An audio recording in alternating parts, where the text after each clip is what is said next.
Hello, everybody. This is our last and final vlog of the semester. Woo! We made it. So, our last vlog, week 16, was about integrative development theories. Thank you, Catherine, for closing our vlog series. I'm so proud of us. We did have a lot to cover with three chapters, like you said, 9, 10, 12, and 19. Um, I thought that this was well placed, Dr. York. Very strategic and very intentional. And although sometimes, like throughout the class, it did get frustrating, I do appreciate the strategicness in how you presented the development theories to us and started off with phases. Well, started off with a big overview, as Catherine mentioned as well, about the Keegan. Um, I cannot think of it.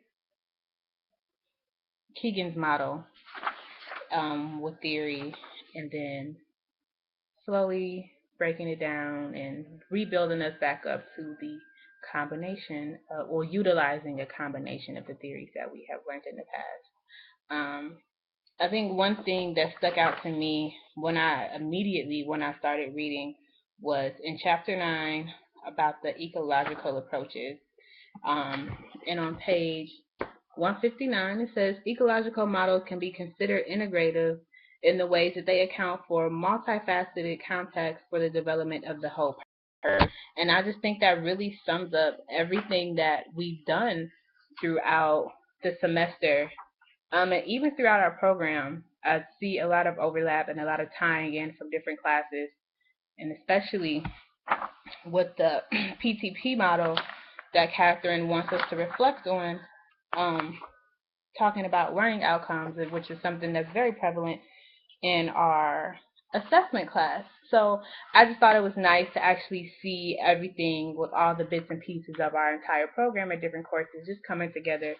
But using theories in combination, chapter 19 was awesome. I think it helps clarify some of the tensions, or not tensions, but maybe dissonance that students, like particularly in our class, have felt about like boxing students in, like specifically talking about racial or economic or spiritual, but just understanding and knowing that these theories are supposed to be used in combination.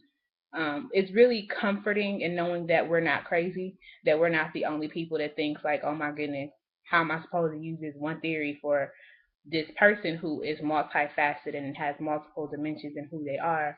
So I really appreciate the fact that Evans at the end recognizes that these students are more than just their race or their gender or their spirituality. That really calms my soul and my future aspirations of being a student affairs professional. So that was very nice to see that all the pieces are coming together. Um, but to answer Catherine's question about how can we use PTP model that Evans talked about in chapter 19 to practice the theory, to practice model, that's a mouthful. Um, the steps are laid out perfectly, and I think that the fact that they have steps for you to self-examine and modify and evaluate and redesign are wonderful. As the scenario that they kind of gave to show this PTP model working out, um, a lot can happen. Um, and I think the fact that they integrated coursework with outside experiences as well really helps to develop the whole student as well as a program. They talk about a lot of integrating, like living to living learning communities, is one particular one, and just integrating the inside versus outside class life, or inside outside education, which I thought was cool because during my interviews for my internship, I didn't get this internship, but that's okay. But it still kind of like made my mind start moving. So when writing our cover letters, I always start with I'm very I'm an advocate for integration of education, in the sense that like I think it's very important and students learn more when they integrate their educations inside and outside of the classroom and have a collaborative experience. And the fact that this PTP model definitely glorifies that as well. And in one of my interviews, the guy was like, I'm glad I saw that you have your own like theme, or he didn't say theme. He said something much more eloquently than what I'm saying. But basically, I have my own perspective of how I would like to work and what I see for students. And the fact that it kind of meshes up with the book was kind of great. But I am a very big advocate of combination theories, absolutely, and a combination of integration of like inside and out class experiences to help develop the person who they are, not only just educationally, but just beyond that. I mean, that's what us as student affairs professionals do, is to develop the whole student. And I mean, yes, it does start in the classroom with educational. That's why they pick the institution. But I think when they come to school and they realize that there's that higher education is much more than education, that's where us as student affairs professionals, and I think that's what the PTP model really highlights, is that education is multifaceted, just how students are, just how humans and every other person that's in that campus and the environments that we're around, like we all feed and weave into each other. And the fact that this 11 steps,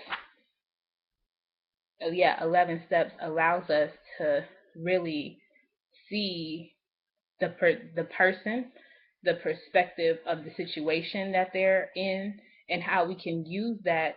And they also throw obviously the challenge and support, like how we can positively put our students in situations that will help mold them but not crack them.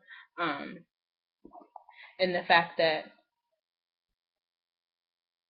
this model forces us as individuals, as student affairs professionals, to truly understand our students and not just throw things on this. Like these steps, although they are steps, like it gives a lot of wiggle room to go forward and go backwards into um what's the word I'm looking for? And to look at the student in the situation a little more before you move on or digress, or however. It's like a continuum. Like even though it is 11 steps, like I feel like it can be a continuum, especially with the whole revamp and evaluate and redesign, things like that. That they built that in for us. So yeah, I really love this. I'm glad. Well, not glad. It's bittersweet moment that this is our last one. I learned a lot, and I appreciate your strategic placement, Dr. York. And I thank you for this experience. I mean, I think that these vlogs kind of starts the dialogue before we get to class, and that's kind of good. So thank you. Our group was amazing. Thank you, Catherine, and all the other people. I don't want to say because I don't want to forget, but the other people in the group. But yay, group us, and I will see you on Wednesday.